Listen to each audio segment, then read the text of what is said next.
아멘.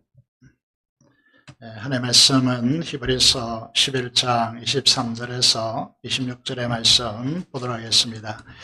신약성경입니다. 신약성경 365페이지에 있습니다. 히브리서 11장 23절에서 26절의 말씀을 보도록 하겠습니다.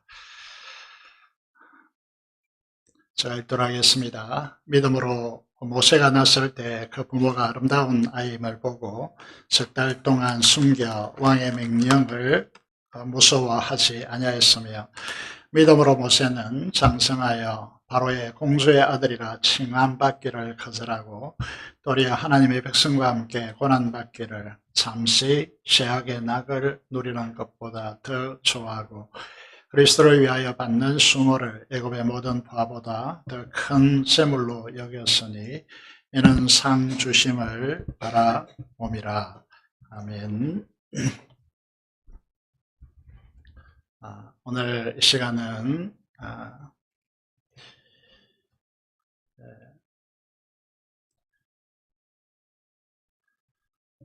믿음으로 모세는 이라고 하는 제목으로 넘겨주십시오.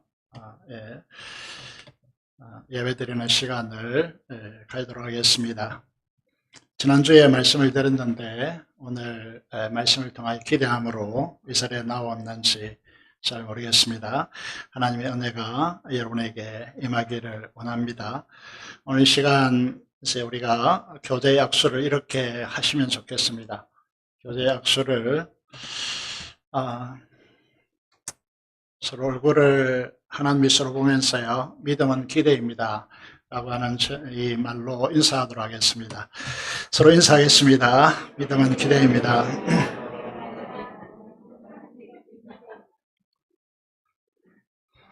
지난주에 마무리를 히브리서 10장 38절로 마무리했습니다. 하나님께서 인정하시는 의인은 믿음으로 산다, 믿음으로 말미암아 산다 라고 하는 사실을 천명했습니다. 그래서 히브리서 11장은 믿음이란 무엇인지 그것을 천명하기를 원하는 것이죠. 그래서 이제 히브리서 11장 1절 유명한 장이죠. 유명한 절입니다. 여러분도 다 아실 것이라고 그렇게 생각하고 있습니다. 믿음의 정의를 이렇게 내리는 것이죠. 믿음은 바라는 것들의 실상이요 보지 못하는 것들의 증거다, 이렇게 이제 이야기합니다. 그래서 좀 어렵죠 이게. 그래서 우리에게 익숙하게 들어오는 언어 구조가 아니기 때문에 이 믿음을 이해하는 일이 그렇게 쉽지 않아 보입니다. 바라는 것들의 실상이다, 보이지 않는 것들의 증거이다, 우리가 이 세상에서 익숙하게 들을 수 있는 그런 용어들이 아니기 때문에 하나님의 사람들은 믿음으로 살아가야 되는데 도대체 이 믿음이 무엇인가, 그렇게 이제 우리가 생각하게 되는 것이죠. 그래서 히브리서 11장을 이제 펼쳐보시면 2절에 천지 창조는 즉각적으로 증명하는 것이 아니다, 믿음으로 하는 것이다, 이렇게 이제 말을 해놓고요. 3절부터 믿음으로 아벨은 구체적인 상황 금행하면서 그 삶 속에서 어떻게 믿음이 이루어졌는가를 우리에게 보여주고 있습니다. 5절에 믿음으로 에녹은, 7절에 보시면 믿음으로 노아는, 8절에 믿음으로 아브라함은, 그리고 20절에 믿음으로 이삭은, 21절에 야곱은, 22절에 요셉은 믿음으로 어떻게 살아갔는가, 그 삶의 현장을 통하여서 믿음이 무엇인지, 바라는 것들의 실상이 어떻게 그들의 삶에서 나타나는지, 그리고 보이지 않는 것들의 증거, 보이지 않는 것들에 어떻게 증거를 삼아서 살아갔는지, 이제 그것을 우리에게 보여준다는 것이죠. 이 많은 인물들 중에서 오늘 이제 이 아침에, 이날에 오전에 주목하기를 원하는 것은 모세라고 하는 인물입니다. 이 짧은 구절이지만요, 이제 믿음의 증수, 믿음이란 무엇인가를 이제 우리에게 잘 보여주기 때문에 오늘 모세를 통하여서 우리의 믿음을 점검하고 믿음에 대한 이해를 가지기를 원합니다. 우선 23절을 우리가 보시면요, 우리가 읽었지만은 부모로부터 이양된 믿음을 진술하고 있습니다. 어떤 믿음일까요? 모세의 부모는 누구일까요? 그리고 그 시대는 무슨 믿음이 필요한 시대였을까요? 모세의 부모를 이제 화면을 통해서 도표를 보시면 글자 좀 찾지만은 야곱이 있고요. 이제 그리고 야곱 잘 아시죠? 그리고 레이 아들이 있습니다. 12아들 중에서 레이 지파가 있는 것이죠. 그의 세 아들이 있고 둘째 아들 고핫의 아들이 이제 4명이 있고 그 장남이 아므람이라고 하는 인물이 소개되고 있습니다. 이 인물은 고핫이라고 하는 아버지의 누이, 우리로 이제 촌수로 따지면 고모죠. 고대는 이렇게 다 결혼을 했습니다.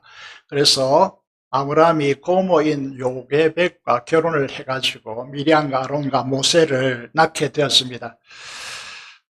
그런 이제 부분에서요, 야곱, 레이, 고핫, 아브람 이렇게 이제 4대로 내려가는데, 이제 이 4대 속에서요, 우리는 4대가 한 세대에 생존할 수 있죠. 그죠? 이제 그런 부분이 있는 것이죠. 그래서 아론까지는 남자아이가 태어나도 문제가 안 됐는데, 워낙 히브리인들이 애굽 땅에서 번성하다 보니까 모세가 태어날 그 시점부터 사내 아이면 바로 죽이든지 아니면 죽이지 못하면 나일강에 던지든지 이 2가지를 이제 하게 한 것이죠. 그런데 이 모세의 부모가 23절에 보면 믿음으로 모세가 낳았을 때 그 부모가 아름다운 아이임을 보고 3달 동안 숨겨 왕의 명령, 임금의 명령을 무서워 아니하였다라고 됐습니다. 여러분, 이게 살린 것이 발각된다면 가족이 몰살되기 때문에요, 참 힘든 상황입니다. 이 준엄한 명령을 어길 수 있었던 이유가 믿음 때문인데, 어떤 믿음 때문이냐라고 하면, 이런 모세의 부모 아브라함과 요게벳이 모세를 죽이지 않을 수 있는 이유는 무엇입니까? 그것은 아름다운 아이임을 보았기 때문이다. 이렇게 진술한단 말이죠. 이게 무슨 뜻일까? 여러분, 아이를 이제 낳았을 때 자기 자식이 아름답지 않는, 준수하지 않는 아이가 있겠습니까? 그런데 이 의미가 무엇인지 성경은 성경어로 우리에게 설명하고 있다는 것이죠. 그래서 이제 출애굽기 2장 2절의 말씀을 보시면요, 이게 이제 이렇게 기록되어 있습니다. 부모가 모세가 태어났을 때 그 준수함을 보고 아이를 살렸다. 바로 죽이지 않고 4달 동안 숨겨서 키웠다. 이렇게 됐습니다. 준수함. 이 준수함이라고 하는 히브리어를 보면요, 창세기 1장 31절에 등장하는 하나님께서 우주를 이제 창조하시고 지구를 창조하시고 난 뒤에 하나님 보시기에 심히 좋았더라 할 때 이 좋았더라라고 하는 단어와 동일한 단어로 되어 있습니다. 그래서 좋았다라고 하는 단어로 이렇게 아름다움이라고 하는 이 의미는요, 좋았다라고 하는 이 의미다라고 하는 것이죠. 이것을 이제 사도행전 7장에 보면 이 스데반이라고 하는 인물이 우리에게 중요한데요, 최초의 순교자죠. 그죠? 그가 이제 이 모세에 대해서 이 부분을 이렇게 기록하고 있다는 것이죠. 그것이 무엇입니까? 그때 모세가 낳는데, 그때라고 하는 것을 강조하고 있고요. 모세가 태어났는데 하나님 보시기에 아름다웠다. 이렇게 해석을 해놓고 있습니다. 이 관점이 부모가 보시기에 이런 관점을 유지했는데, 스데반은 이 말씀이 어떤 의미냐라고 하는 이 부분을 보면서요, 하나님 보시기에 아름다웠다라고 하는 이 이제 말씀으로 해석해 놓는단 말이죠.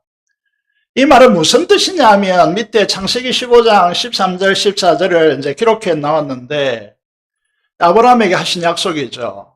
아브라함에게 하나님께서 임하셔서요, 이제 최초로 이게 아브라함과 언약이라고 하는 걸 체결하는 장면입니다. 그 이제 말미에요, 어떤 말씀을 하고 있느냐 하면, 네가 정령이 알아야 될 것이 있다. 이 자손이 이방에서 계기되어서 그들을 섬기겠고, 그들은 400년 동안 이 자손을 기록케 하리니 그 섬기는 나라를 내가 증치할지며 그 위에 이 자손이 큰 재물을 이끌고 나오리라라고 하는, 400년 후에 일어날 출애굽의 역사를 아브라함 시대 때에, 400년 뒤에 일어날 역사를 아브라함 때에 하나님께서 말씀하셨는데, 믿음의 사람인 이 모세의 부모는요, 이 말씀을 통하여서 그 때를 지금 분별하고 있고요, 400년이 이제 흘렀다는 것이죠.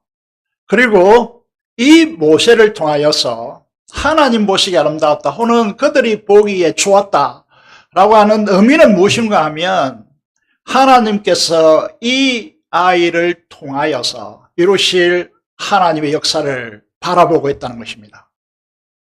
이해가 되십니까? 이걸 우리는 뭐라고 하느냐 하면 비전이라고 말합니다. 비전. 여러분, 부모가 해야 될 가장 중요한 일은 이것이다라는 것이죠.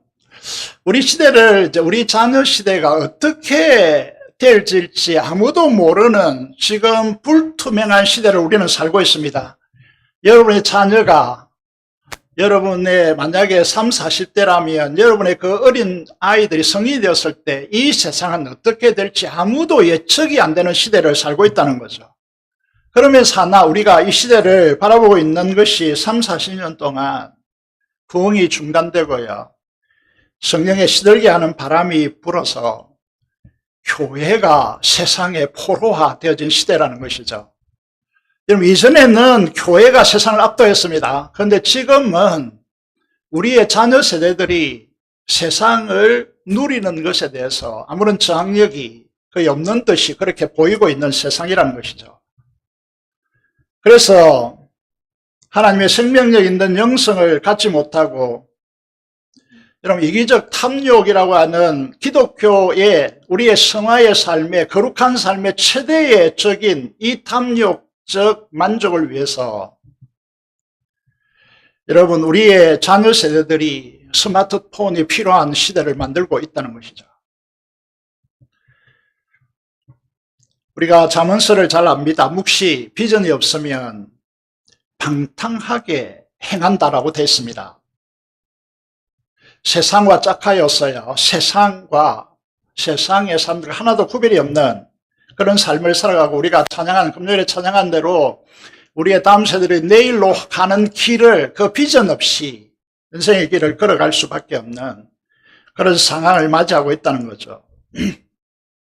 그래서 어떤 책을 보니까 이런 내용이 나오더라고요. 미켈란젤로 조각가죠. 잘 아시죠? 유명한 작품들이 워낙 많습니다. 천지창조라든지 이런 작품들이 많죠. 그가 이제 못생긴 돌 하나를 쪼고 있었습니다. 그래서 지나가는 사람들이 물었죠. 도대체 무엇을 하고 있냐고.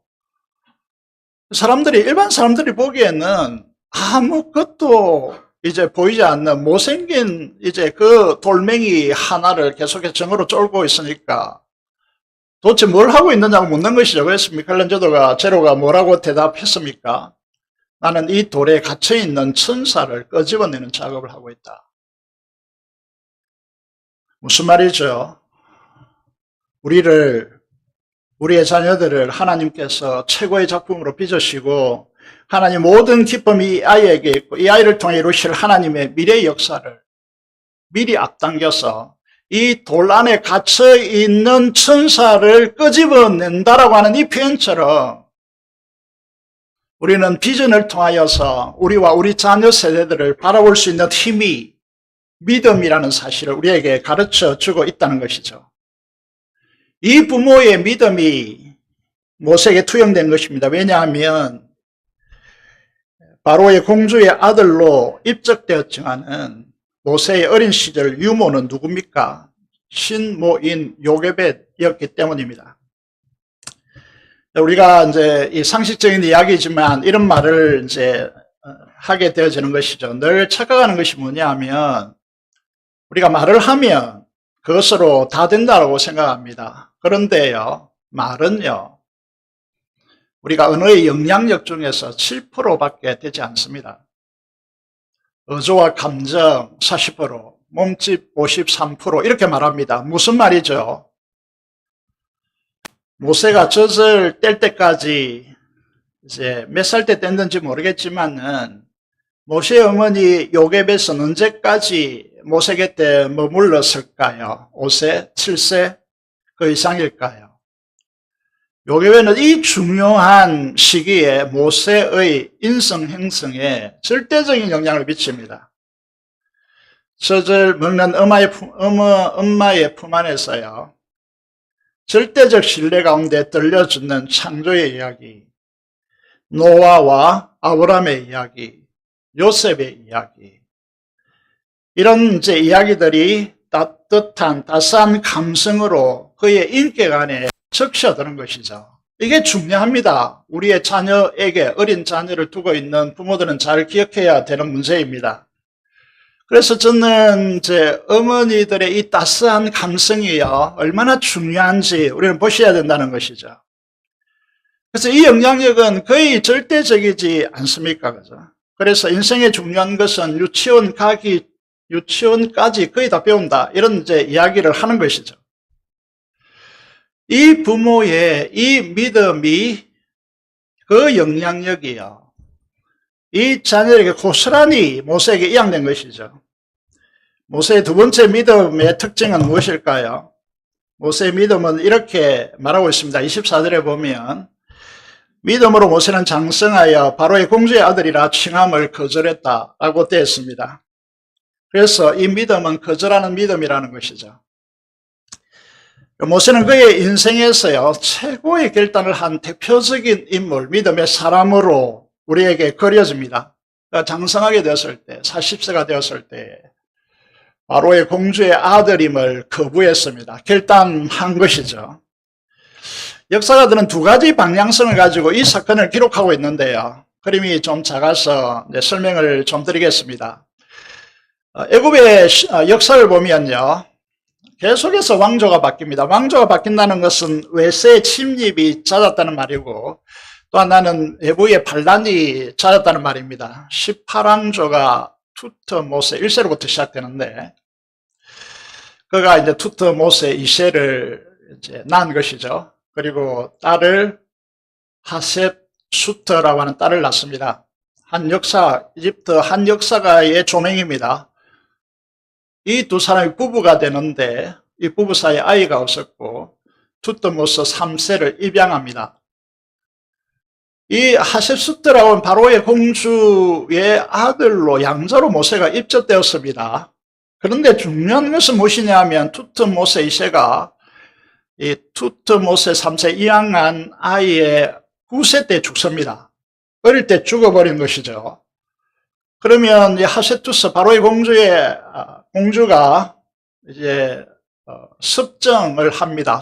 아이가 어리기 때문에 아이를 왕위에 앉히고 자기가 실제로 왕으로 통치하는 것이죠. 그것도 양에 앉혀가지고 실질적으로 22년간 이 하세투스라고 하는 공주가 왕으로 통치를 하였다라고 이 역사가는 기록하고 있습니다. 이 양자가 누굽니까? 모세입니다. 그러면 누가 더 유리한 위치에 있는 것이죠? 모세가 왕에 오를 수 있는 더 좋은 위치에 있다는 사실을 우리가 볼 수 있습니다. 유대 역사가 요세푸스는 조금 다른 각도에서 모세 역사를 기록하고 있는데요, 모세를 아들로 삼은 이 바로의 공주는 무남동녀 외동딸이었다고 기록하고 있습니다. 그런데 이름은 테르무티스라고 하는데 그녀에게 자녀가 없었고, 그래서 모세는 이제 그 공주의 아들로 입적됐기 때문에 바로의 왕위를 이어받을 황태자의 위치에 있었다는 것을 기록하고 있습니다. 이 두 역사가의 공통분모가 무엇이냐 하면 바로의 공주의 아들이었던 이 모세는 왕위에 오를 가능성이 굉장히 높았다라고 하는 것이죠. 다시 말해 바로가 될 가능성이 대단히 높았다라고 하는 것입니다. 그런데 이 모세는 어머니의 그 신앙적 교육 때문에 이 바로의 공주의 아들로서 왕위에 오를 수 있는 이것을 포기한 것입니다. 애굽은 잘 알겠습니다만은 고대 이런 시기부터 22왕조부터 피라미드를 건설했습니다. 그리고 황금의 나라라고 일컬어지고 그 엄청난 왕국의 부를 누릴 수 있는 왕이 되는 길을 그는 포기한 것입니다. 애굽의 모든 학문에 통달했고요, 군대에서 뛰어난 전술을 익혔던 인물이죠. 애굽의 모든 영광을 누릴 수 있는 것을 포기합니다. 믿음으로 모세는 바로의 공주의 아들이라 칭함을 거절했다. 이는 결단을 말하는 것이죠. 왜 거절합니까? 거절한 이유가 도대체 무엇일까요? 이제 거절하는 것으로 끝나면 안 되고 25절에 보면 25절을 이제 보시면요. 어떻게 진술되어지고 있습니까? 모세에 대하여서 도리어 하나님의 백성과 함께 고난받기를 왕위를 가리켜서 잠시 죄악의 낙을 누리는 것이라고 표현하고 그것보다도 하나님의 백성과 함께 고난받기를 더 좋아했다라고 됐습니다. 이 두 가지 구도를 우리는 이제 보셔야 될 것 같은데요. 결단과 선택에 대한 이 부분요. 거절하는 결단이 우리에게 필요하고 그것으로 끝나서는 안 된다라고 그렇게 말씀을 드릴 수 있습니다. 우리가 수련회 또 성경학교 또 부흥회 이런 것들 통해서 과거에 우리는 하나님 앞에 서원하기도 하고 여러분 하나님 앞에 어떤 결단의 기도를 드렸는지 여러분 기억나십니까? 그것이 오늘날 실행되고 있는지 우리가 살펴보아야 됩니다. 그런데 대부분의 사람들이 얼마 지나지 않아서 내가 결심하고 야 이렇게 나는 이제 살아가야 되겠다 결단하지만 그 결단이 얼마 가지 못하는 이유는 더 좋은 가치를 발견하지 못하기 때문입니다. 더 좋아하는 것이 생기지 않았기 때문에 그렇습니다. 믿음으로 모세는 결단하고 난 뒤에 무엇을 했습니까? 거절하는 결단으로 끝난 것이 아니고 더 좋은 것을 선택했다는 것이죠. 거절한 목적이 분명해야 됩니다. 야 우리가 무조건 내가 가지고 있는 재산을 포기하라 이런 말이 아닙니다. 여러분 오늘 우리가 말하고 있는 부분은 그것들보다 훨씬 더 좋아하는 것이 우리에게 있어야 된다라고 하는 사실을 우리에게 말씀하고 있는 것이죠.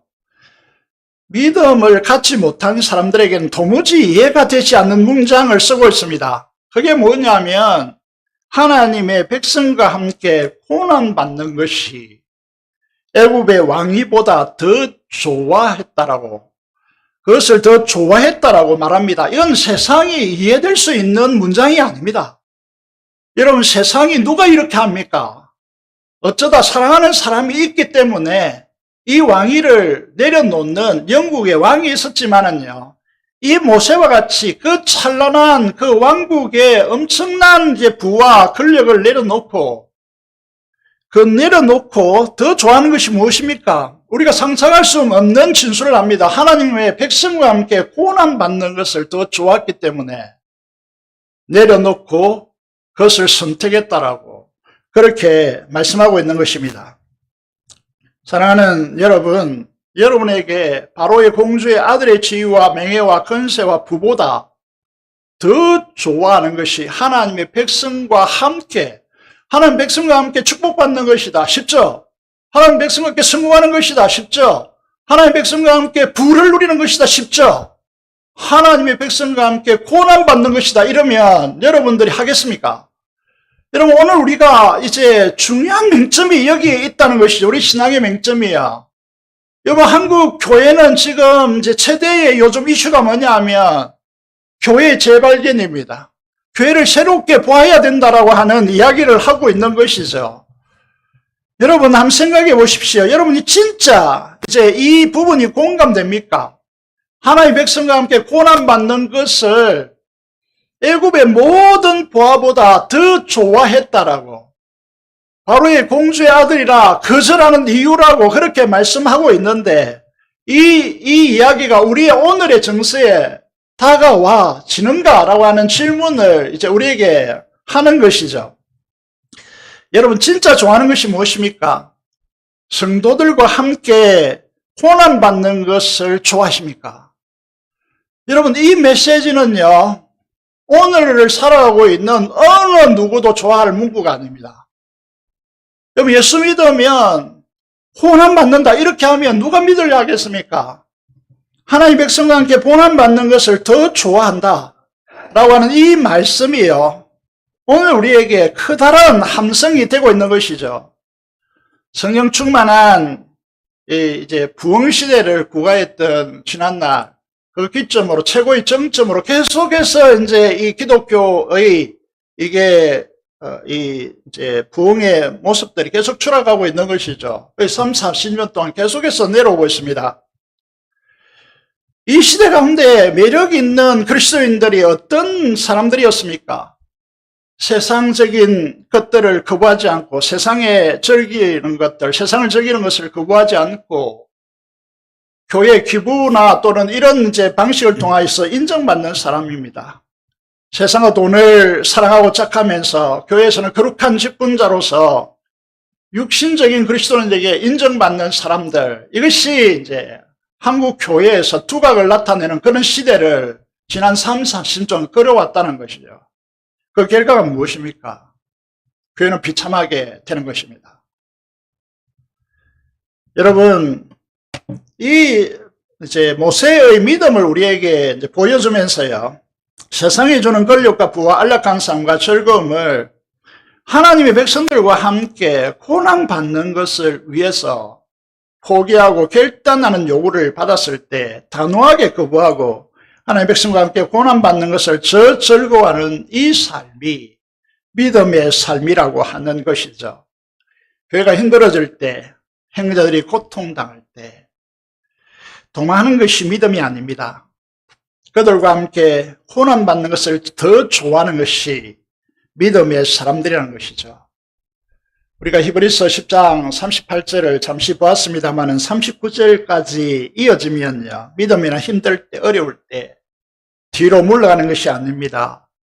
오직 영혼의 구원함에 이르는 믿음을 가진 사람들이다, 이렇게 말하고 있는 것이죠.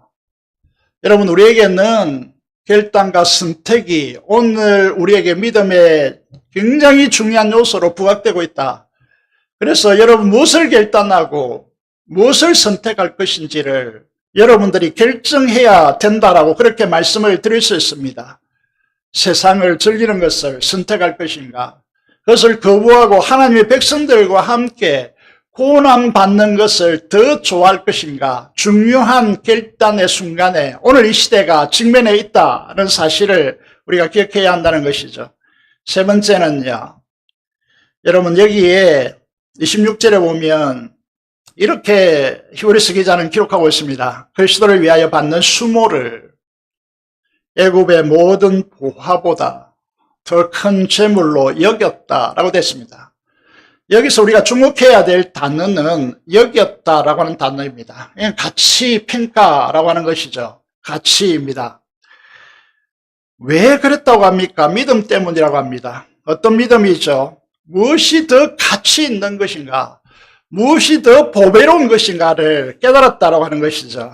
그에 대해서 예수님께서 이제 자주 인용되고 있죠. 마태복음 13장 44절을 보시면 이렇게 말씀하십니다. 천국은 마치 밭에 감추인 보화와 같으니 사람이 이를 발견한 후에 숨겨두고 기뻐하며 돌아가서 자기의 소유를 다 팔아 밭을 사느니라. 이것이 하나님의 나라이다, 이렇게 말합니다.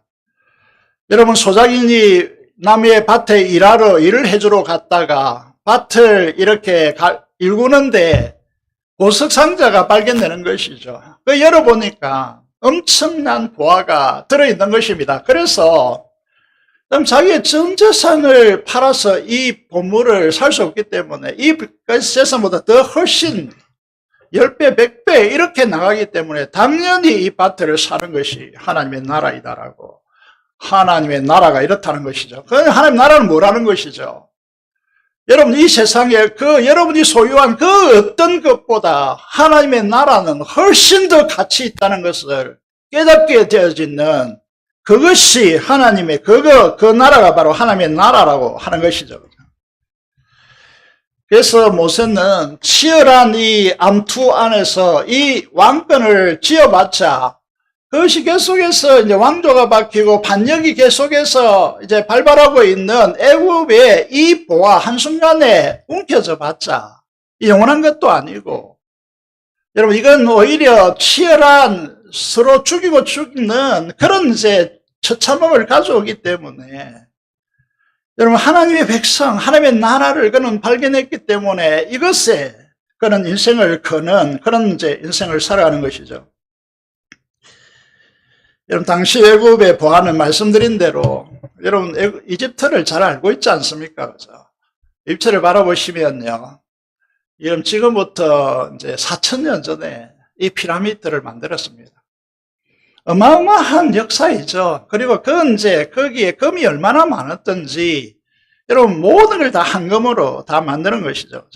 그래서 황금의 나라라고 하고 이것이 모세의 것이 될 수 있음에도 불구하고 모세는 황금과 이제 이 권력 보기를 돌같이 했다는 것이죠.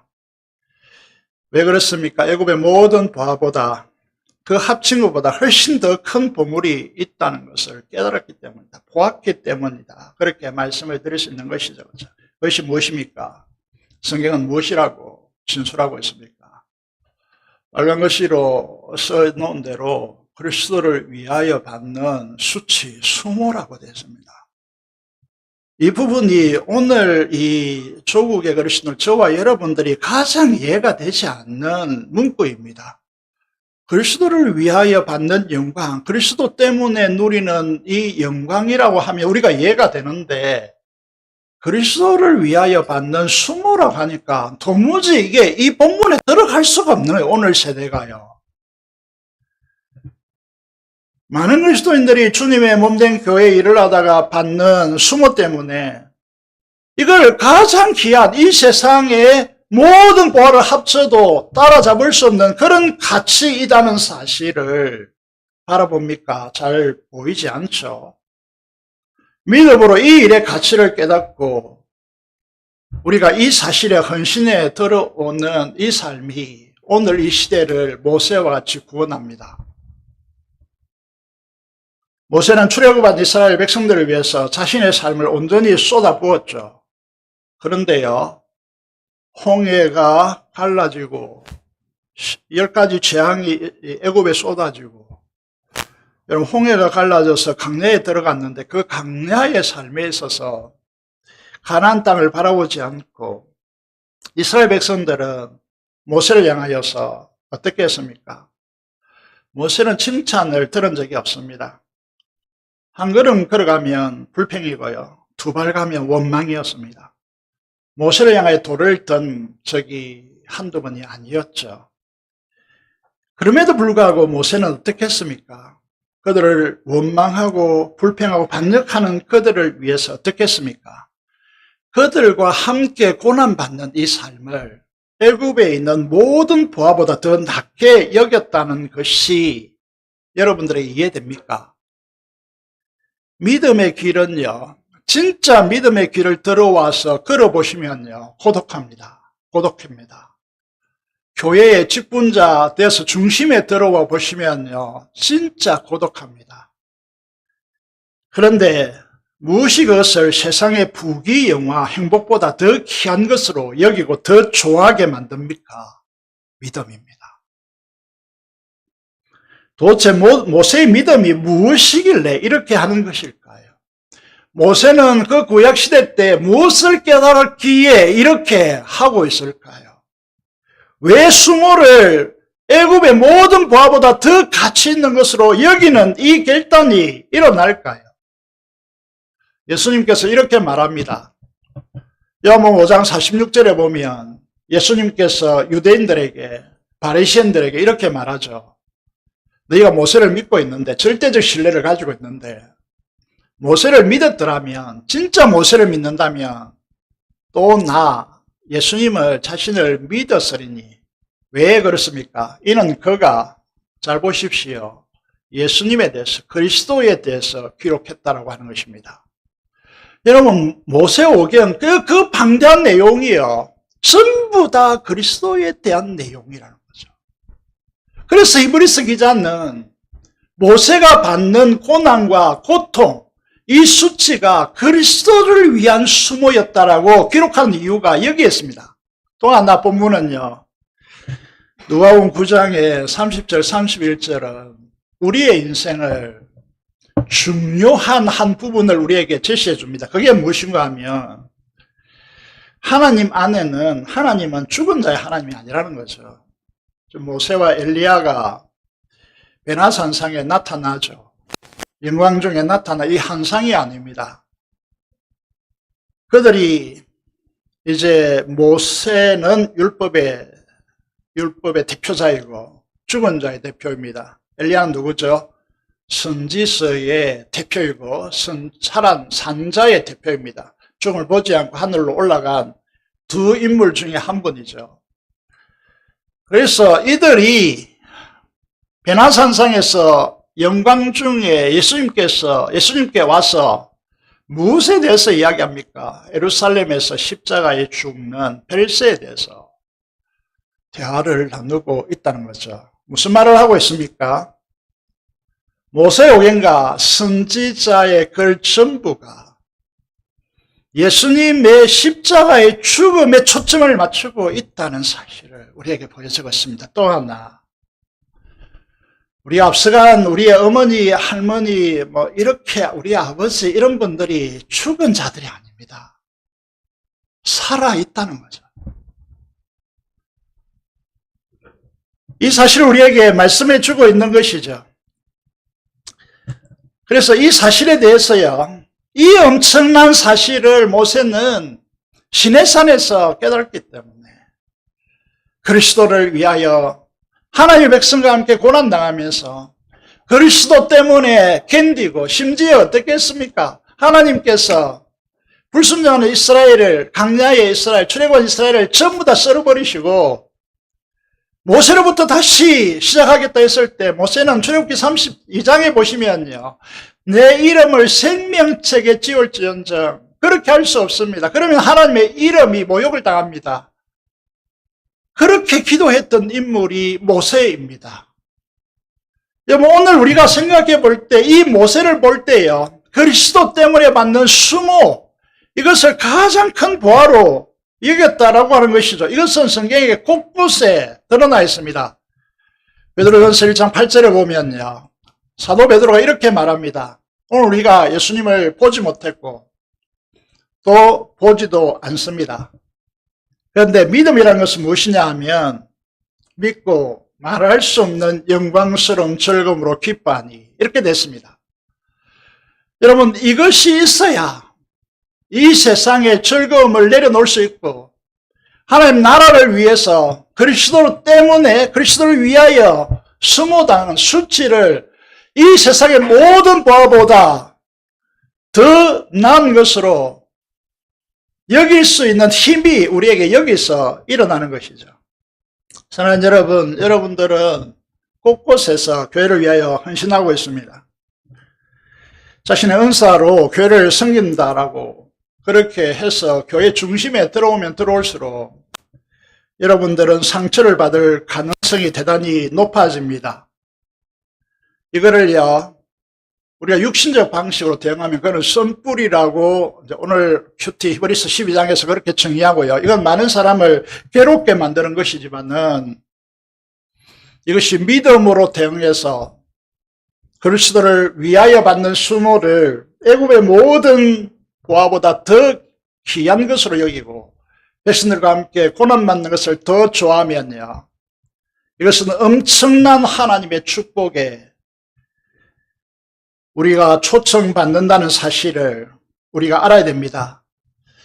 이 히브리서를 받는, 이 편지를 받는 히브리 그리스도인들이요, 이 히브리서 기자가 전하고자 하는 의도를 그는 깨닫기 때문에, 깨달았단 말은 무슨 말이죠? 예수 그리스도가 얼마나 엄청난 분이신지, 하나님과 동등된 분이시고 그 영광과 거룩에 우리가 초청받은 자라고 하는 사실이 확보되었고요, 믿음으로 이 역사 속에서, 성경의 역사 속에서 그 인물들이 어떻게 걸어왔는가를, 특히 모세를 통하여서요, 그리스도를 위하여 받는 수모를 이 세상의 모든 보화보다 더 귀한 것으로 여기는 이 믿음이 확보됐기 때문에 로마라고 하는 철옹성을 복음으로 깨뜨릴 수 있었던 것이죠.